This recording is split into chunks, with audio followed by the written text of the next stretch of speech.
So much shit has gone on in the gaming industry recently that it's ridiculous. Let's see how much I can fit within 10 minutes or less. I'll probably go over. The stories themselves are short. Me ranting is what's long. Nintendo wins $12 million from pirate ROM site operators. You are a thief of joy. $12 million. Fucking phone. Fuck you, Robertson Space Industries. Game ain't never coming out.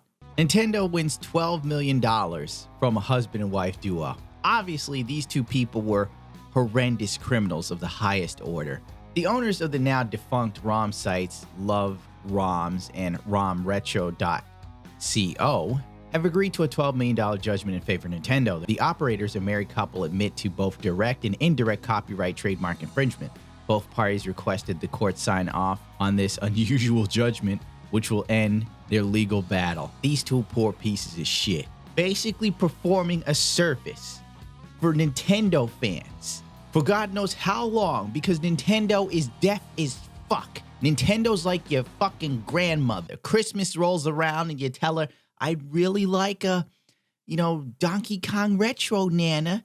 Oh, that's good, Sonny. All right. And then she fucking brings you a pair of underwear the size of a goddamn blimp every goddamn Christmas. Nintendo doesn't hear shit. Basically, the ROM sites were letting Nintendo fans enjoy games that Nintendo, for some reason, in all of their brilliance, have decided not to make available to Nintendo fans. I mean, that's all there is to it. Like, Nintendo even has a paid service. You'd think they'd give people the ability to download these old ass Nintendo games. They would look like heroes. What does Nintendo do? Nothing. They do absolutely nothing. They turn around and sue the ever-loving stuffing out of two people who love their games enough to actually scour the internet and collect these shits and make it available to everyone. I don't give a fuck about Nintendo.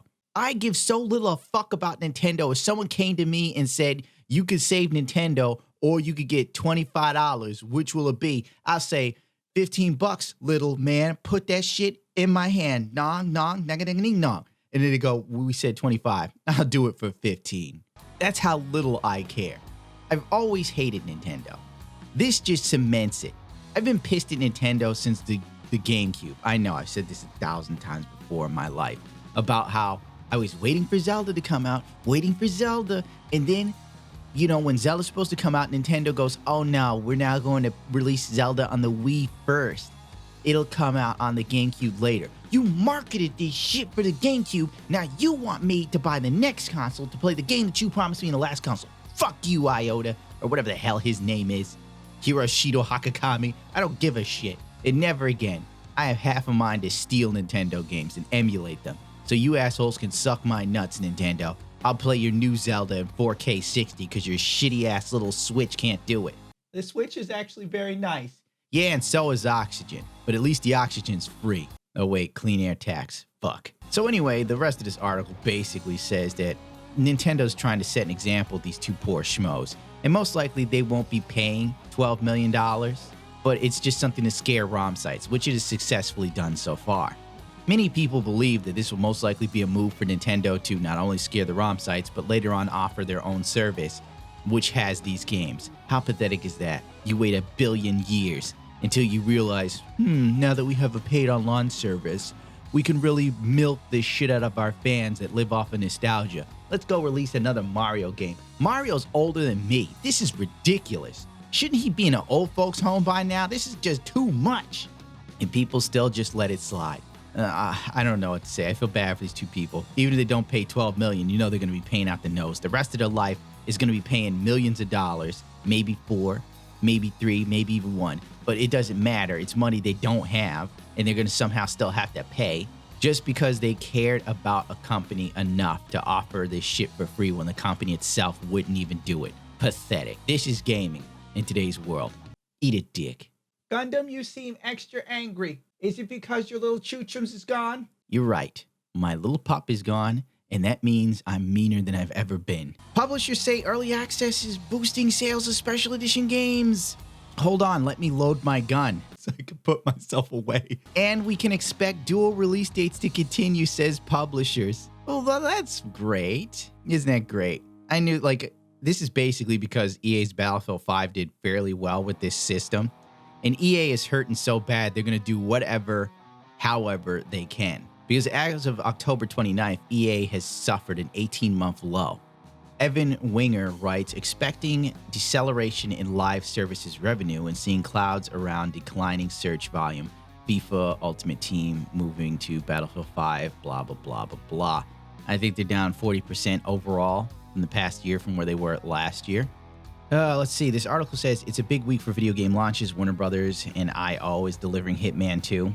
Nobody cares that much. Bethesda launches its multiplayer Fallout 76. It's a broken mess of which there is no return. Nintendo Pokemon Company is putting out its latest duel of Pokemon series. Whoopee! Let's go again, Pikachu, for the 1 trillion fucking time. As soon as you drop the soap, they rape your butt. That's what happens. Mac told me. While Activision is resurrecting Spyro. We've got another nostalgia release. That might sound like more than enough AAA launches for a 7-day period, but there's actually another. EA's Battlefront 5. The shooter is officially scheduled for next week, Tuesday, November 20th.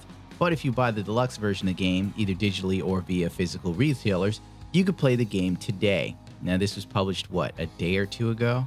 Yeah, 2 days ago. Didn't EA Early Access people have like a week up? Yeah, even the article says that EA Access service, in which case you were probably playing the game last week. Yeah, this is a new tier system. Pay these asshats extra, and then you could play earlier. Let's live off the hype train even more. And apparently it's working. Even these special editions, because let's face it, they release so many special editions now, you need a chart and a compass to figure out which one you want that has the special bit of bullshit. This doesn't affect me because I live in reality. I mean, in the sense of it's like, I realize now that I'm older, it doesn't matter to get a special edition that has some special stupid weapon. And back when I was younger, it meant something. It's like, ooh, I've got the special gold pixie stick, my friends. Then you realize every other asshole has that gold pixie stick too. And if you wait long enough, most retailers will later on sell this game for cheap, if not years later, like Dragon Age. And you could get all that special edition pre-order crap for a fraction of the price. It's pointless. But there are people with low impulse control. And that's what this is based on. Taking full advantage of people who can't fucking wait. And that's the beauty of millennials in this new day and age. Instant gratification generation. Ah, isn't it great? I wish I had a company. I'd be rich. We live in a day and age now where people can't wait for shit. They can't wait for the game to come out, even though they played the game before. It was called Battlefield 1. It's just a reskin. Also, all the weapon assets were taken from Star Wars Battlefront 2. How does Gundam know? Because I'm a Star Wars buff. All the weapons used in Star Wars Battlefront 2 and the Star Wars movies were all World War II weapons. It's as simple as removing a couple stupid things that, George Lucas threw on the guns to go, this looks futuristic. And boom, you've got the models already. Everything was already there. They just changed it a little bit and added some extra effects when it came to shit exploding. Oh, and ray tracing. Whoopee. 30 FPS, but the shadows look more real and reflections are realer. I don't give a shit. I don't give a shit. Like, we live with ray tracing. You want ray tracing? Take your ass outside. It's free. Go wash your car and look at the trees in the window before the bird shits on it. La de friggin' da. That one's free. This one from NVIDIA only costs $1,200. On top of that, the new RTX graphics cards, especially the 2080 Ti's, a lot of them are setting themselves on fire. Underneath, the cars just work. Everything just works because ray tracing just works. Look at the reflections off the ground, guys. It just. Yeah, so you can see. Wow, it just happens.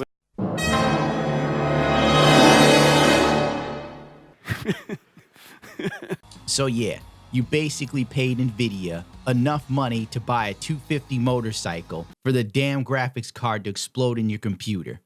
But hey, you could see reflections in water before the graphics card died. But that's pretty much it. The gaming industry doing what it does best, jumping from one trend to the next. Oh, this doesn't work? Let's go with that. Let's see how much money we can get from this. Ooh, these people can't wait to play our stupid fucking game, especially streamers, because the sooner they get to play it on Twitch, the more money they make, the better press we get, and so on and so fucking forth. My God, you live in a day and age where you're dating a chick and she's this isn't going anywhere fast enough for me. We just met. I'm sorry, but I need more.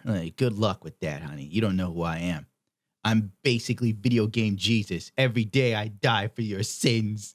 Unfortunately, they got my little dog instead of putting me on the cross. You know what? This has gone past 10 minutes. So I may as well get the hell out of here. You know, the whole spiel. Rate, comment, subscribe, only so choose to, if not the hell of it. Because you know, I can't ask anyone to give more shit than me in the age of apathy. And we know now that my give a fuck is at an all-time low.